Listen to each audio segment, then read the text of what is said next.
Motín del grupo Wagner en Rusia. ¿Intento de golpe de Estado u operación psicológica? Esto es Realpolitik Room. Bienvenidos.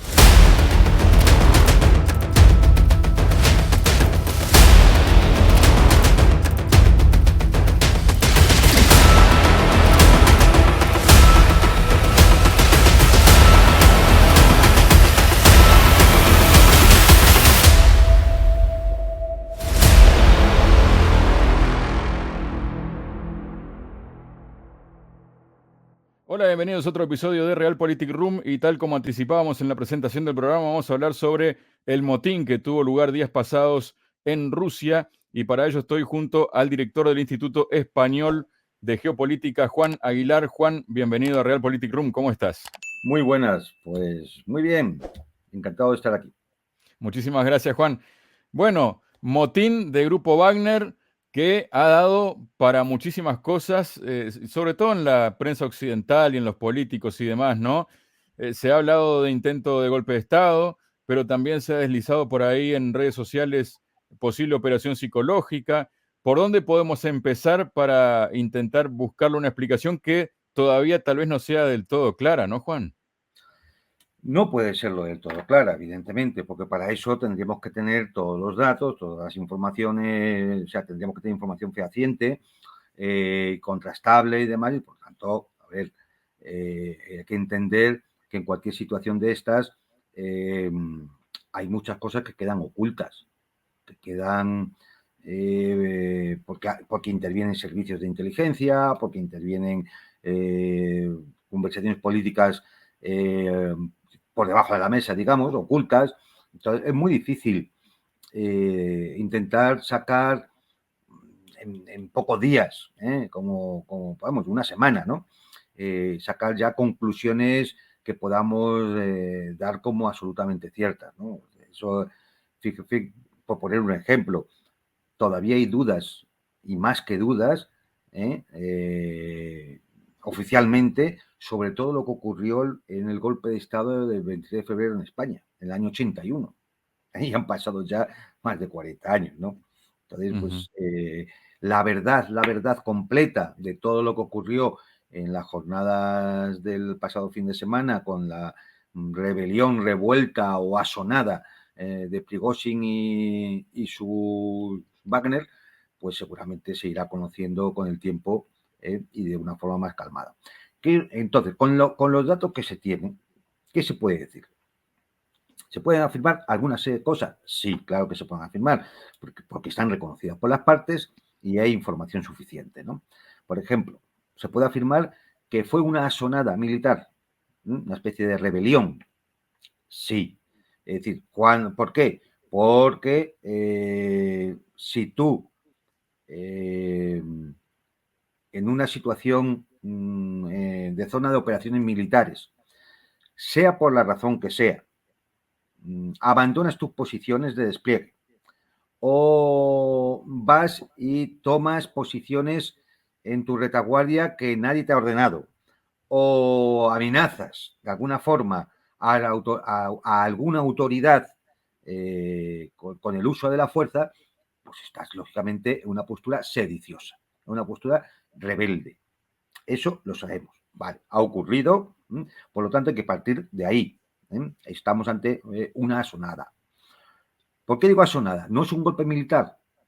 A ver, si es un golpe militar, es una burla, es una estupidez como golpe militar. Es imposible de concebir que comandantes militares de Wagner, que han sido militares profesionales, que conocen el oficio, vayan a pensar que con lo que estaban haciendo estaban dando un golpe militar. Por las Luego, condiciones, ¿no, Juan? claro, luego daré alguna hipótesis, ¿no? Pero fíjate, es decir, ellos van y entran en Rostov. El sicariato mediático occidental dice, no, ocupó la ciudad de Rostov de más de 1 millón de habitantes. No, no la ocupó. Lo que hizo fue tomar posiciones en el cuartel general del Distrito Militar Sur, desde donde se dirigen las operaciones militares en Ucrania. Y ahí hizo un perímetro de seguridad de unos pocos, vamos, ni siquiera cientos de metros, es decir, de 200 metros de seguridad alrededor del perímetro del edificio y de algún otro edificio oficial que había, y ya está. En el resto de la ciudad no había tropas de Wagner ni de nadie. Estaba la policía y la Guardia Nacional rusa controlando las carreteras, las salidas, las entradas, y ya está. Es decir, luego se manda una columna hacia Moscú, en la cual no va Prigozhin, el director de Wagner, porque Prigozhin se queda en Rostov, allí, en el cuartel militar, del cuartel general del Distrito Militar Sur. Entonces manda una columna que tiene, según algunas informaciones, 100 y pico, 200, quizás hasta 300 vehículos.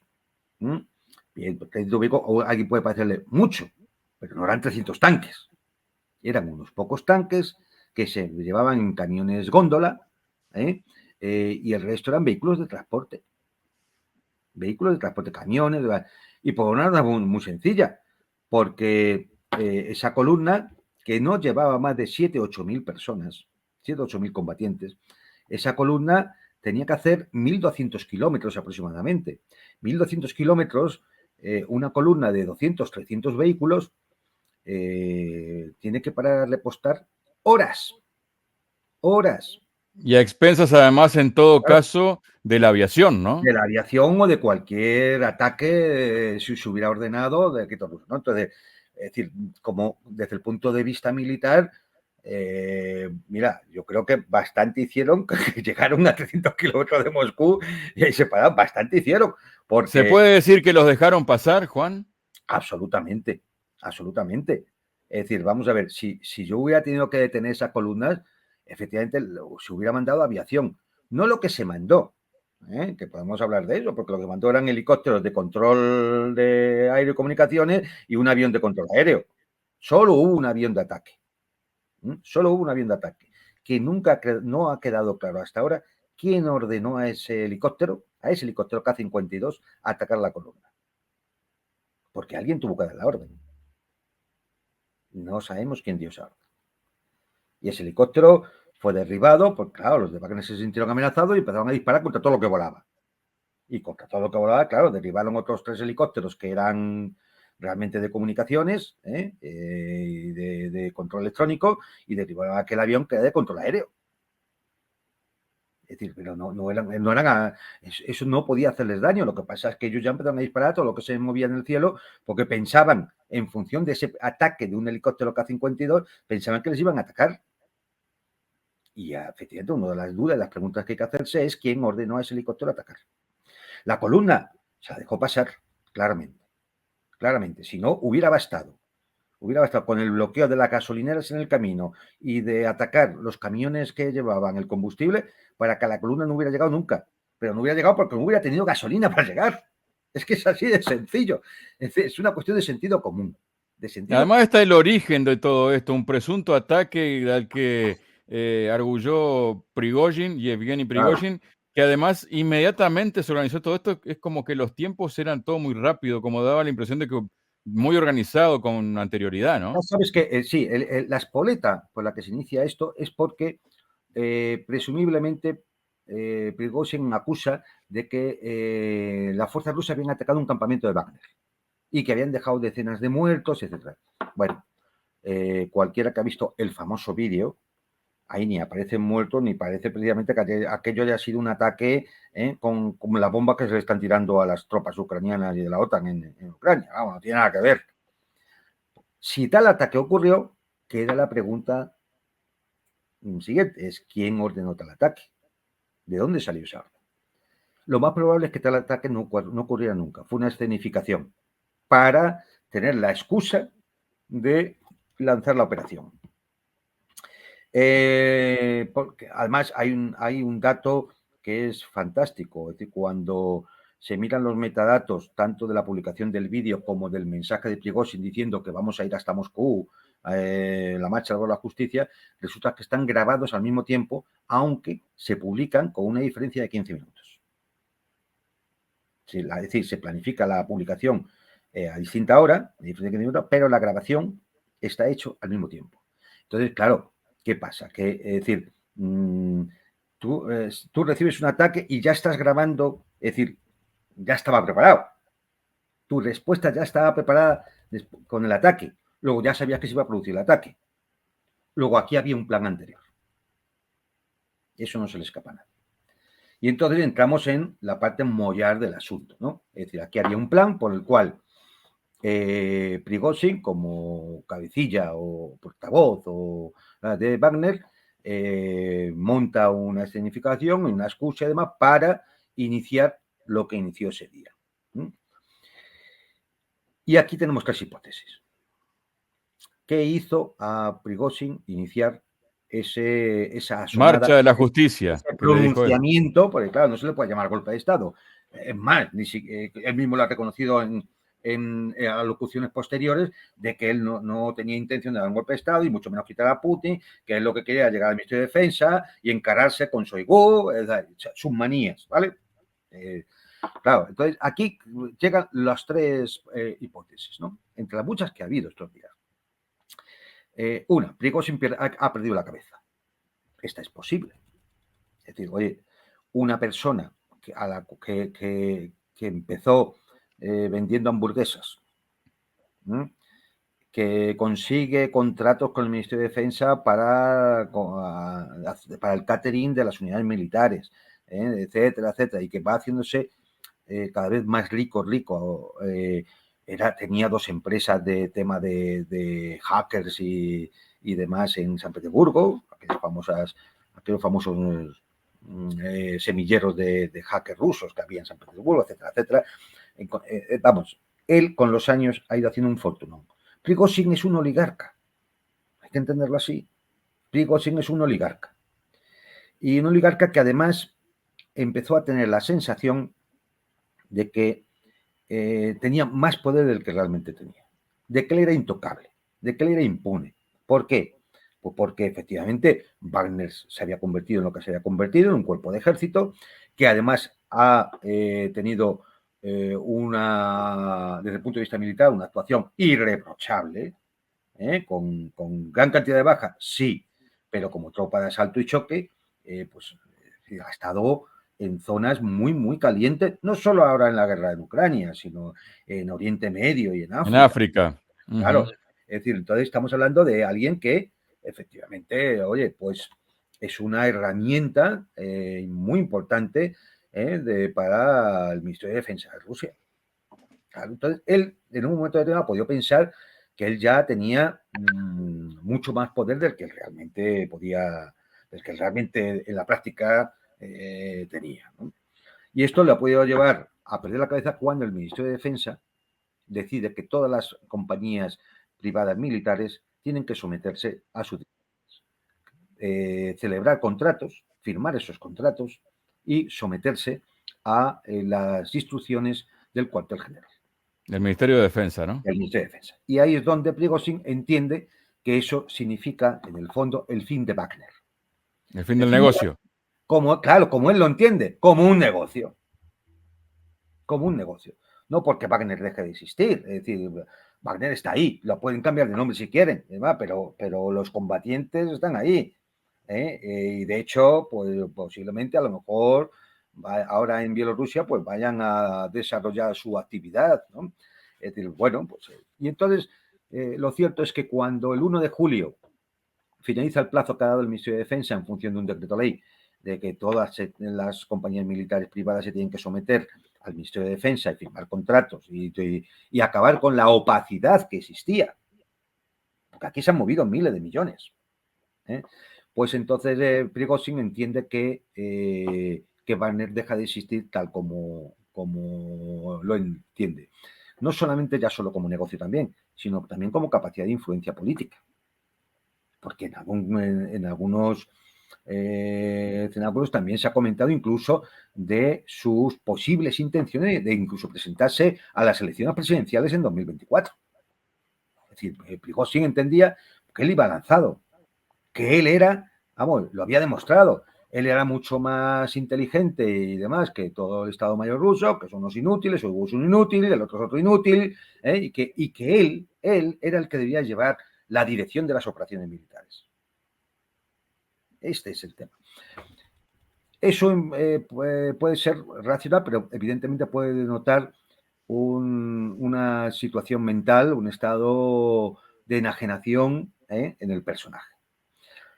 Ese estado de enajenación, ojo, ha podido ser aprovechado por otras fuerzas, fundamentalmente dos, que serían los servicios secretos occidentales o que sería una quinta columna dentro de Rusia con conexión con esos servicios secretos occidentales que pensaran en hacer algo así para debilitar al gobierno ruso y debilitar al Estado ruso e incluso llevarlo a lo que todos pensaron agradablemente en Occidente que iba a ser, y era que eso acababa en una guerra civil. Entonces, la primera hipótesis, efectivamente, la enajenación propia de Prigozhin en ese momento, con su choque con el ministro de Defensa, la ambición personal y todos los contratos y demás. Esto podía ser, por sí mismo, ¿podía haberlo provocado? Podía.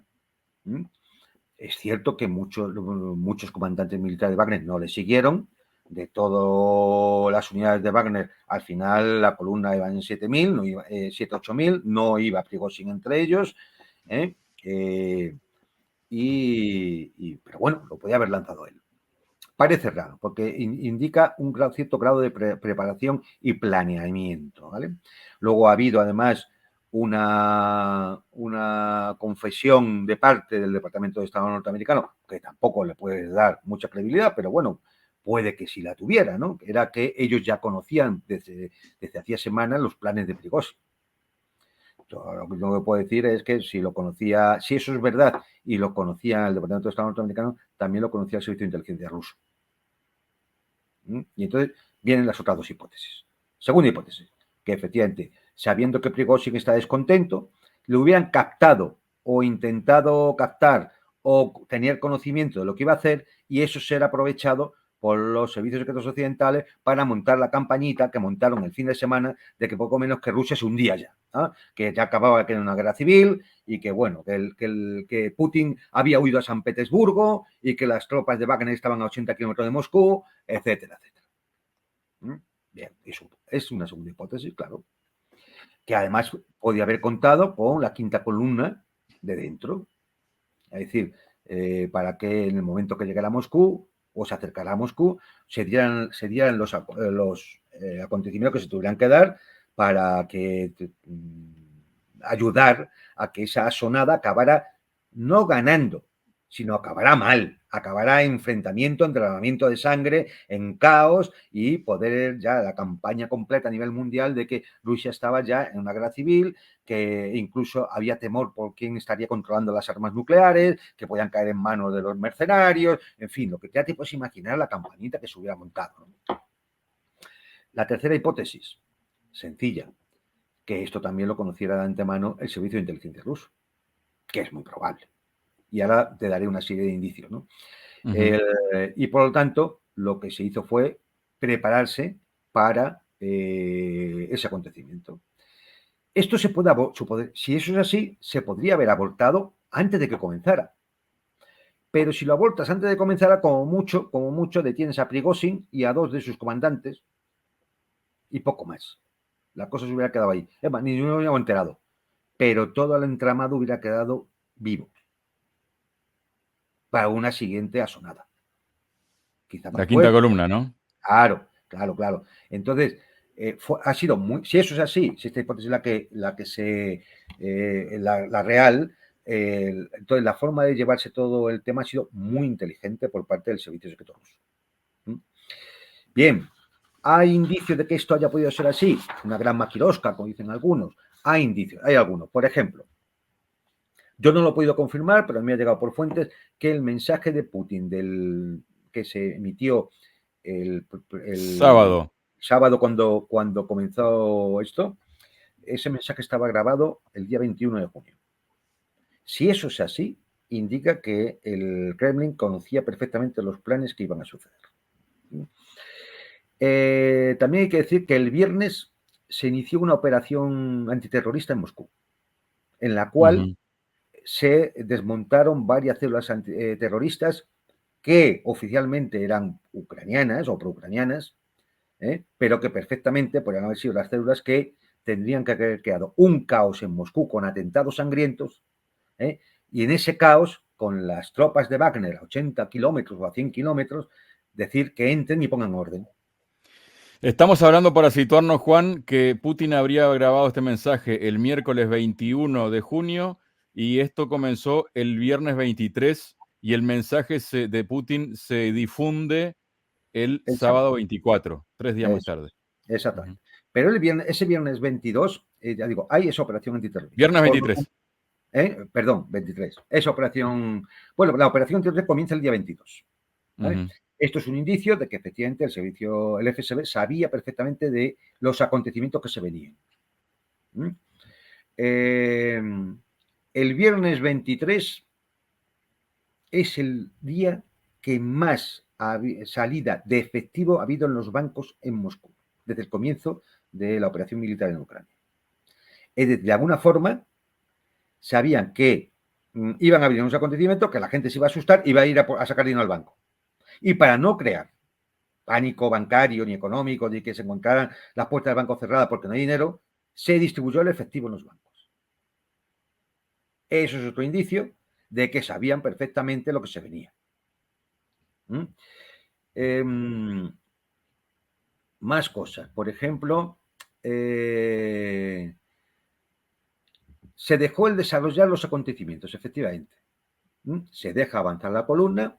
Se sabe que cuanto más se estiren las líneas de la columna, más problemas logísticos va a tener, porque se averían vehículos, porque hay que dar de comer a esos 8.000 hombres, hay que echar combustible a los 200 o 300 vehículos. Es decir, bueno, por la lógica de toda columna militar. Entonces, cuanto tú más estires esa línea, más dificultades va a tener. Y cuando ya todo parece que se está saliendo de control, y que los de Wagner están a 300 kilómetros de Moscú, pues resulta que comienzan las conversaciones. ¿Comienzan las conversaciones de quién? De Lukashenko.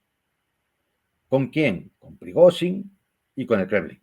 Es decir, hace de puente, y el mensaje de Lukashenko es claro. Es decir, al final va a haber derramamiento de sangre y os van a machacar. Porque alguien se piensa que es que aquí ha habido en la prensa occidental había que escuchar cosas o leer cosas realmente desquiciantes, como que no había nadie para parar a los de Wagner. Como que no había A nadie. 8.000 tipos. ¿Cómo que no había nadie? Primero, no solamente ya la guarnición de Moscú y las tropas del Distrito Militar Central, sino que desde San Petersburgo venían aviones que aterrizaban en Moscú con tropas del Distrito Militar Norte. ¿Cómo que no había nadie? Los chechenos también se movieron. Claro, yo hacia Rostov, también en algunas zonas de control en el camino. Es decir, pero ¿cómo no había nadie?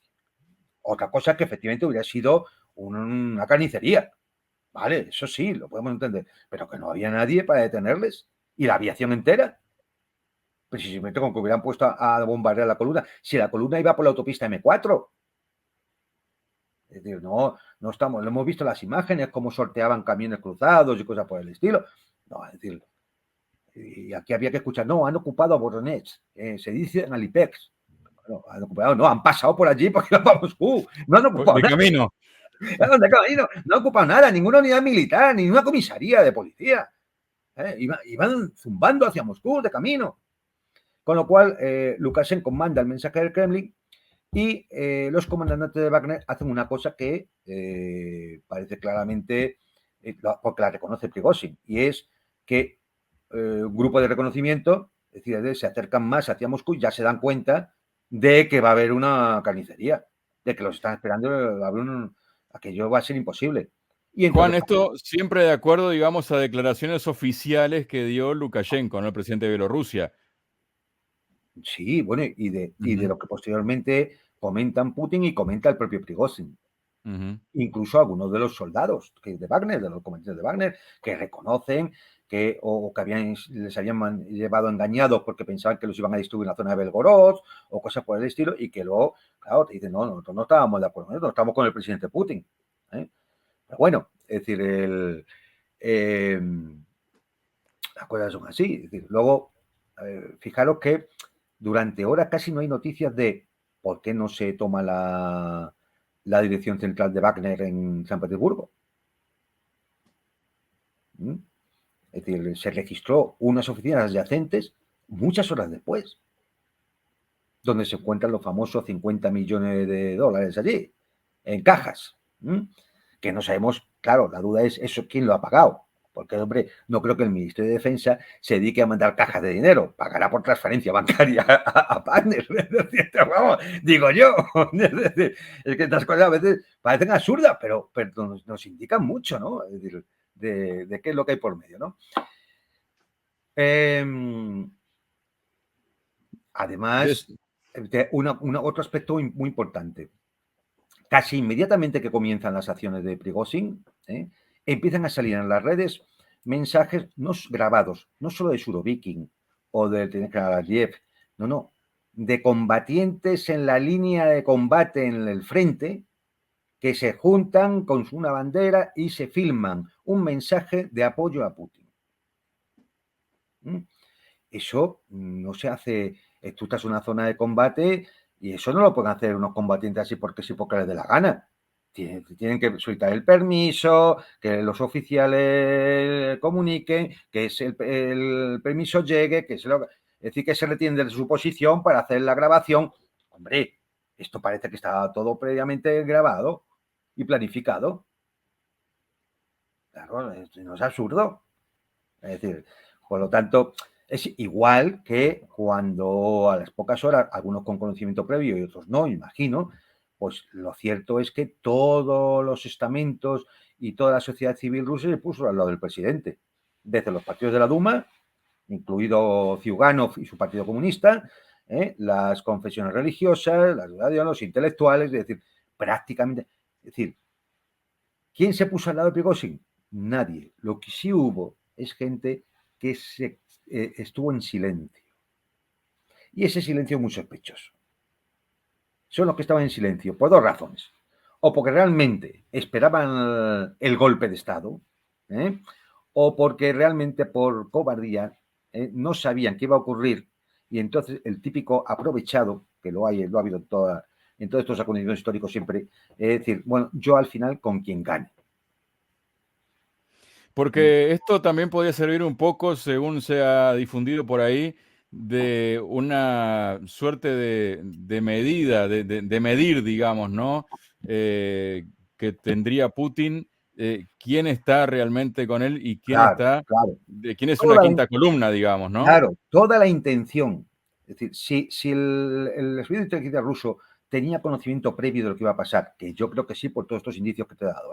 Ya digo, ninguno tenemos la documentación que podemos llevar a cualquier sitio y decir, y aquí está la prueba, ¿no? Pero todos los indicios es lo que me marcan. ¿Por qué? Es decir, se deja hacer todo eso, precisamente por lo que tú dices, para intentar que salgan todas las cabezas que hay que cortar, para dejar en evidencia quiénes son los que están con el Kremlin, con el Estado ruso en este momento, y quiénes son los cobardes, tibios o conspiradores que están detrás. Claro, esto es lo importante. Porque si no, esto, lo que te digo, el día 22, que si tú te tienes conocimiento, o el día 21 de lo que va a pasar, coge, detienes a Prigozhin, a sus 4 colaboradores principales, sale Putin hablando y diciendo que había que hacer esto porque es lo que pensaban hacer, y ya está, ya se ha volcado el golpe. Pero la maraña sigue ahí. Pero la maraña sigue ahí. Entonces, la única forma de que la maraña salga a la luz, de que levante la cabeza, de que se deje ver, es deja que los acontecimientos se desarrollen. Y yo creo que es un poco lo que se ha hecho, ¿no?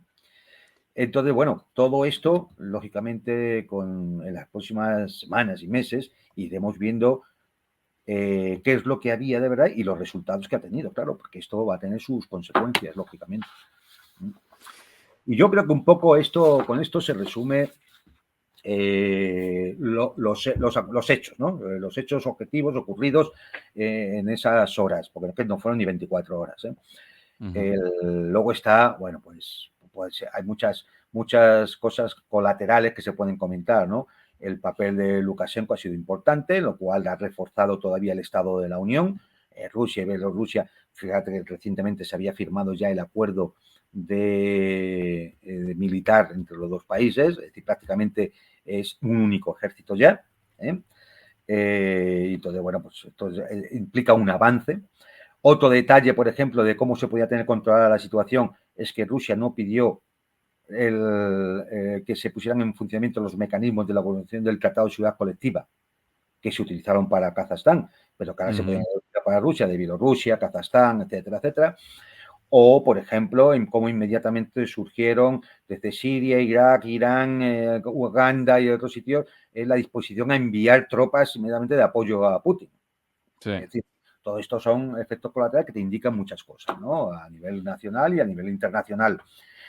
Sería también, se podría comentar el papelón que tuvo los medios de comunicación occidentales en esas horas, porque ha sido de lo más ridículo, ¿no? De lo más ridículo, quizá lo más hilarante ha sido como en poquitas horas Prigozhin pasó de ser un terrorista malvado, sancionado y en búsqueda y captura, pasó a ser un héroe de Rusia, y como 12 horas después volvió a ser el malvado mercenario buscado por todos, ¿no? Claro, y pasó de estar y pasó de estar a 200 kilómetros de Moscú a 100 kilómetros de Kiev, ¿no? Exactamente. Y a obligar a que Polonia y Lituania refuercen sus fronteras, ¿no? No, y la propia Ucrania en el norte, claro. Claro. Claro, es decir como efecto colateral de esto ha sido que al exiliar, de alguna forma, entre comillas, pongámonos a Prigozhin en Bielorrusia, con aquellos Wagner que no quieren, por razones económicas, porque no son rusos o porque son muy leales a su jefe, han decidido que se quedan con Prigozhin en Wagner, pues pasan todos a Bielorrusia. Claro, tener 7, 8 o 10.000 más los que capte ahora Prigozhin, En Bielorrusia. combatientes de ese nivel en Bielorrusia, significa que Polonia, el norte de Ucrania y los Bálticos, pues se encuentran ahora mismo que tienen que reforzar toda su frontera porque en el delirio occidental está que les van a invadir. Vamos, que esos 8.000 que fueron capaces de llegar a 300 kilómetros de Moscú se plantan en Varsovia en 6 horas, ¿no? Es decir, pero esto es más propiedad del delirio occidental porque ya digo, es que lo que vimos en esas horas fue de chiste, fue de chiste. Es decir, desde los pantuflos de OK Diario que pusieron que Putin había huido de San Petersburgo y Wagner estaba a 80 kilómetros, hasta los que han hablado de que todo el pueblo ruso estaba con Wagner y que esto minaba el poder de Putin y que, vamos, Rusia está destruida ya, esto ya no aguanta unos meses más. Vamos a reír de todo esto porque lo vamos a poder contrastar dentro de poco. Porque el próximo mes de marzo hay elecciones presidenciales en Rusia. Eso justamente, ¿no? Porque se ha Claro. vendido cuando ya, digamos, todo esto, cuando se asentó el polvo, ya, digamos que no se asentó del todo porque van a seguir pasando cosas, ¿no? Va a haber más, va a traer más cola todo esto, pero ya la primera capa de polvo se asentó. Lo primero que han difundido desde medios occidentales es que Putin quedó debilitado. Quedó debilitado Putin porque muchas veces cuando alguien sofoca un golpe de Estado, como ocurrió en Turquía también en su momento, hace pocos años, ¿no? Que de hecho el presidente de Turquía acusó directamente a Estados Unidos de haber estado detrás de ese golpe de Estado, se vio fortalecido, ¿no? Pero de Por Putin regla decía que general, se había debilitado, ¿no? por regla general, siempre que un gobierno logra superar un golpe de Estado, sale fortalecido. Hay muy poquitos, muy poquitos casos que no sea así. Se corre el peligro de acabar en una guerra civil, como pasó en España. A España fue un golpe de Estado. Al fracasar, el país se divide, ninguno logra controlar la situación y se acaba a tiros. 3 años de guerra. Pero por regla general tú lo puedes mirar, tú haces un análisis histórico de todas las intervenciones, golpes de Estado que ha habido en los últimos 40, 50, 60 años, y generalmente cuando un gobierno, un Estado, supera un golpe de este tipo, el gobierno sale fortalecido. Es lógico. Sí, todos los que se le iban a oponer de forma radical han quedado al descubierto. Está dentro de la dinámica lógica del proceso. Es de sentido común, ¿no? Esto no, de verdad que no hay que ser especialista de nada para darse cuenta. Entonces, bueno, pensar que Putin con esto ha quedado debilitado, ya digo, lo vamos a ver próximamente. Solo hay que esperar unos meses. Si son antes que las elecciones norteamericanas. Lo vamos a ver. Hay elecciones presidenciales, vamos a ver la debilidad de Putin.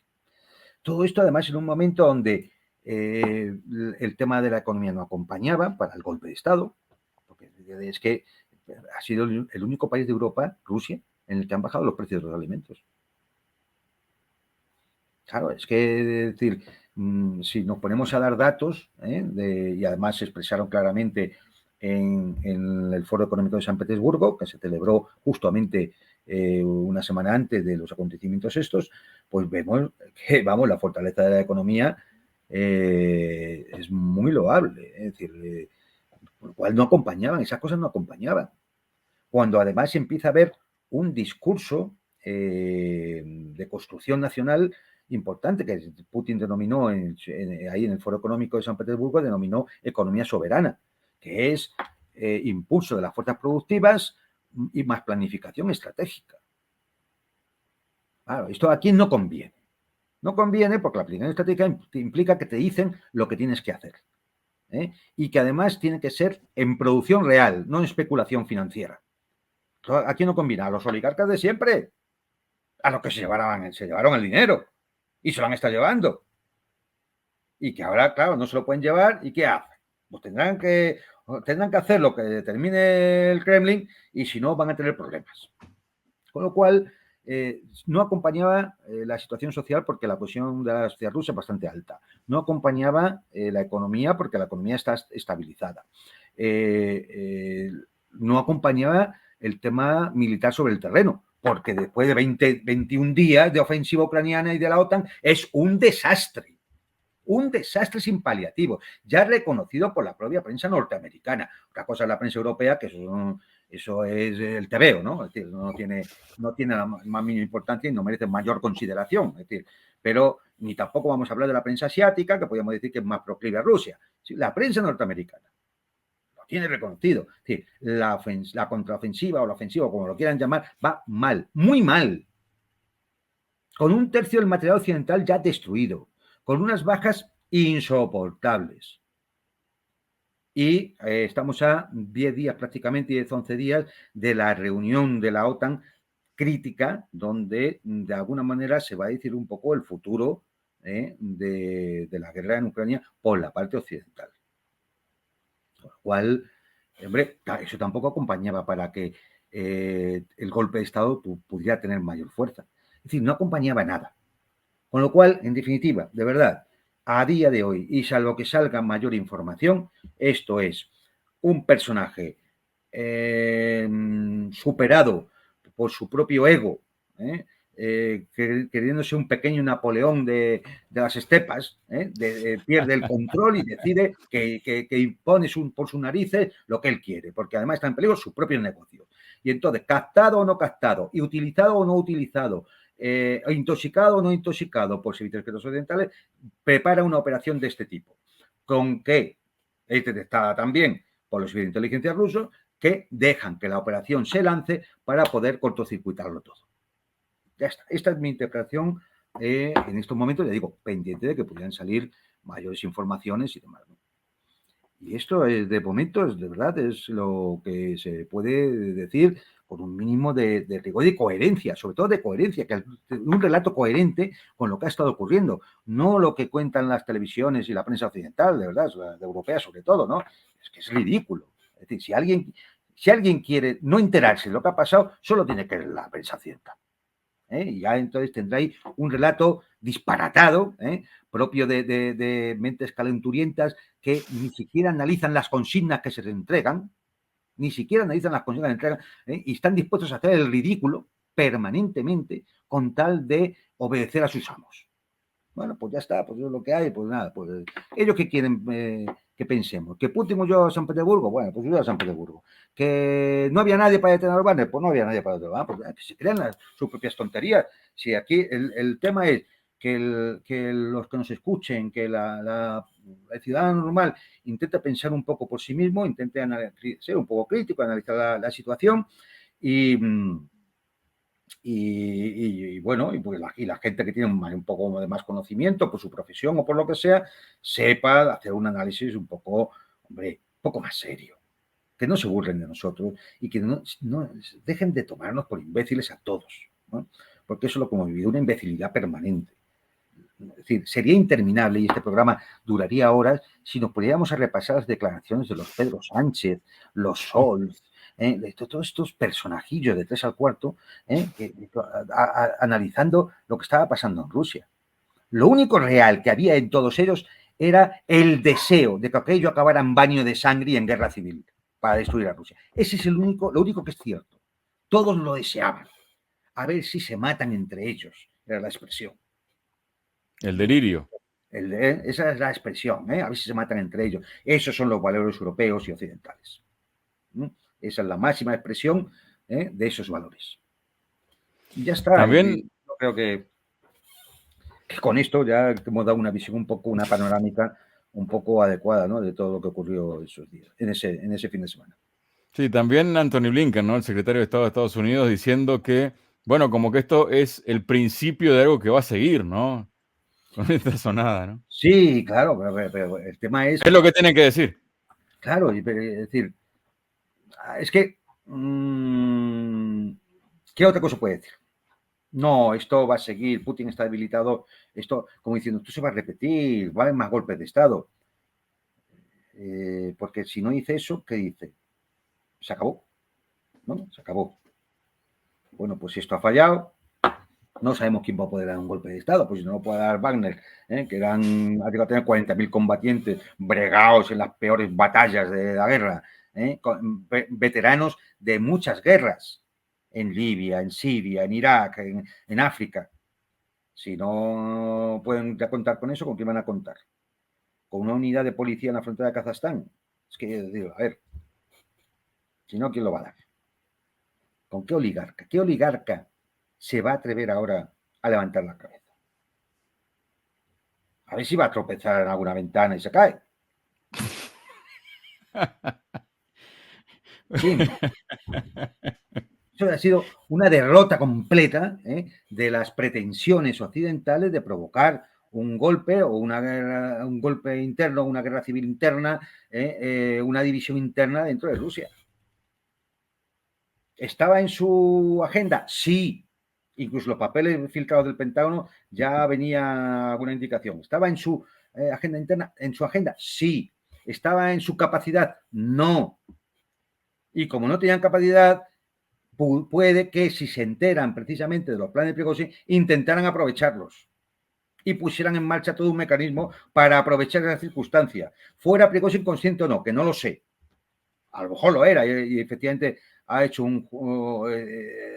estaba actuando como un traidor o igual estaba actuando como un agente doble. Exacto. Claro, es decir, eso ahora mismo no lo podemos saber. Eso ahora mismo no lo podemos saber. Hay indicios de, hombre, pues si hubiese sido un traidor de tal manera que ello, pues a lo mejor no hubiera ido exiliado a Bielorrusia tan campante la montar allí a seguir con su Wagner. A lo mejor pues lo hubieran detenido y sabe lo que hubiera pasado, ¿no? O hubiera sido un ataque donde estuviera, un ataque de algún helicóptero, un misilazo y adiós. No lo sé. Es decir, pero lo que está claro es que ante la impotencia de las potencias occidentales de provocar una situación de división social en Rusia que pudiera provocar un cambio de régimen, que es lo que ellos van buscando, reconocido por ellos, pues intentaron aprovechar esta circunstancia. Y esta circunstancia, pues bueno, pues ha sido un fracaso completo. El aprovechamiento ha sido un fracaso completo.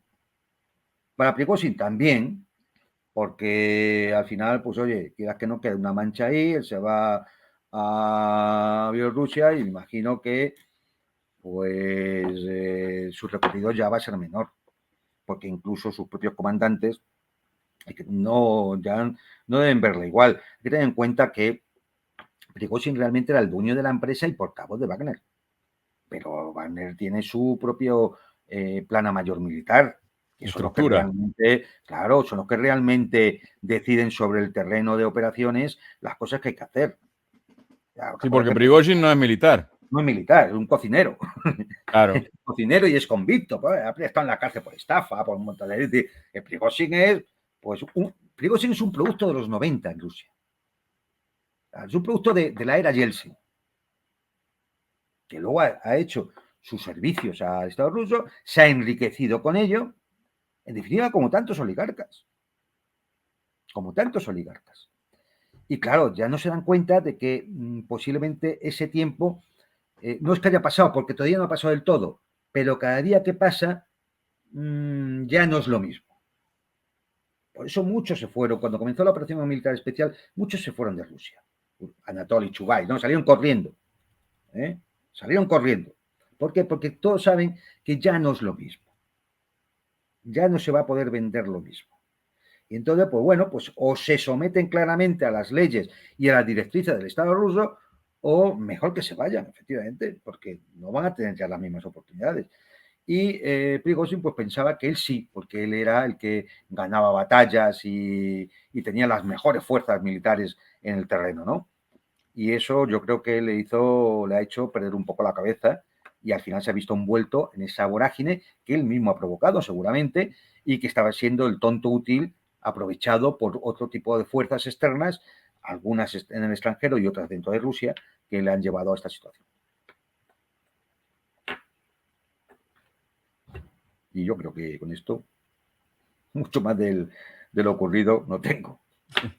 Muchas gracias, Juan, por tu presencia este día en Realpolitik Room.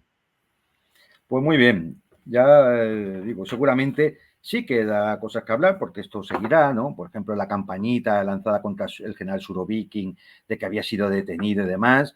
Es decir, claro, pues bueno, pues mira, merece la pena comentarlo un poco porque nos indica claramente cómo circula en el imperio de las mentiras, cómo circula la información, ¿no? El New York Times saca que el FSB ha detenido a Surovikin, al general Surovikin, general Magedón, el creador de las líneas de defensa en Zaporozhia, que han detenido toda la ofensiva de la OTAN. Bueno, pues claro, la intencionalidad se ve clara, es provocar una división, una sensación de división en el Estado Mayor ruso y demás. ¿Y cuál es la fuente? Todo el mundo dice aquí, no, lo ha dicho el New York Times y otros medios. No, no. Cuando uno va al New York Times, la fuente es una publicación que tú conoces bien, Javier, que se llama Moscow Times.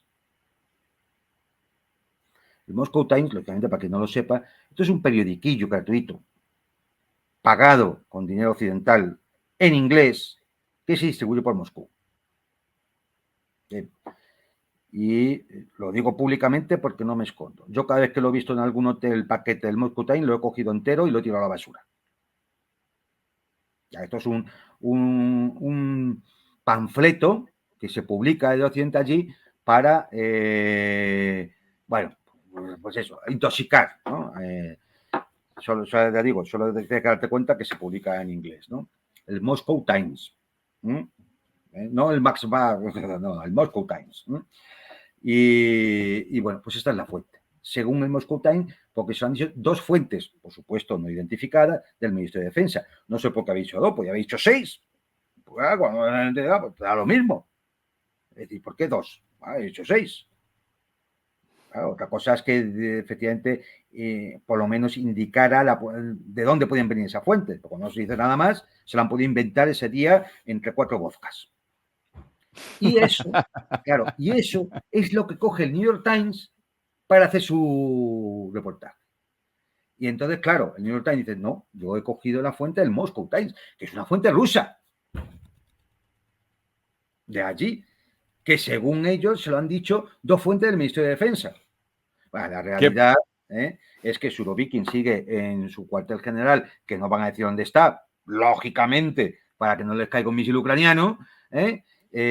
Su hija es la que ha salido a decir que su padre está perfectamente, está trabajando donde tenga que estar, y ya está. Y bueno, otras cosas colaterales que iremos viendo, pues seguramente todo esto implicará que tendrá que haber cambios en el Ministerio de Defensa. Sí, ¿por qué? Porque, hombre, lo cierto es que, aunque no tenga nada que ver con la sonada de Prigozhin, sí es verdad que se dejó llevar esto a un punto peligroso. Claro, Prigozhin nunca debía tener tenido el poder que tenía. Claro, entonces esto implicará, y luego que algunas de las críticas de Prigozhin posiblemente también sean ciertas. Es decir, entonces, pues esto implicará seguramente no lo sé, a lo mejor en semanas, también son el Ministerio de Defensa. De hecho, ya se ha hablado, por ejemplo, de posible cambio en el propio ministro, y se ha dado el nombre, por ejemplo, de Diuming, que fue también teniente general, que gobernador de la región de Tula, o algún otro, o el propio Surovic, ¿no? Entonces, bueno, pues podemos ver solamente alguno de esos cambios. Eso también será un efecto colateral de la sonada de Prigozhin, ¿no? Y seguramente habrá más cosas. Pero bueno, eso ya sí que habrá que verlo con el tiempo. No se trata aquí ni de especular en exceso, ni menos de engañar a lo que nos vean, como suelen hacer todas las fuerzas mediáticas habidas y por haber, desde el río Elba hasta Lisboa. No caer en eso, ¿no, Juan? No caer en eso, efectivamente. Y mira que era sencillo, si es que solo había que esperar. Pero es tal el ansia de lanzar consignas por parte del CESCOM de la OTAN, que siguen todos de una forma ovejuna, y no son capaces de incluso de aguantar 24 horas y decir, bueno, vamos a ver qué es lo que está pasando, ¿no? O a ver cómo acaba. No, se lanzaron abiertamente con sus titulares delirantes, ¿no? Es decir, en esa especie de borrachera que les entra y saliendo espuma por la boca diciendo a ver si acaban en guerra civil, de muertos, y esa expresión de los valores europeos, ¿no? De la democracia resiliente, inclusiva, sostenible y de género a la que nos tienen acostumbrados, ¿no? Pues eso es la Unión Europea, la OTAN y las potencias occidentales. Así que con esto está todo dicho.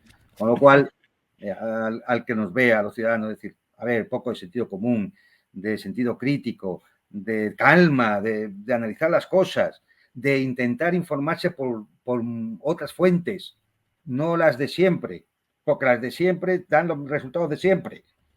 Entonces, yo creo que es el mensaje más importante para un ciudadano normal que nos pueda ver en España, en Francia, en Italia, en Portugal, que no tiene tiempo y está a miles de kilómetros de distancia donde ocurren las cosas, por lo menos tener una idea de lo que realmente ocurre, ¿no? Y nada más. Muchísimas gracias, Juan. Pues venga, pues hasta la próxima entonces. Vale.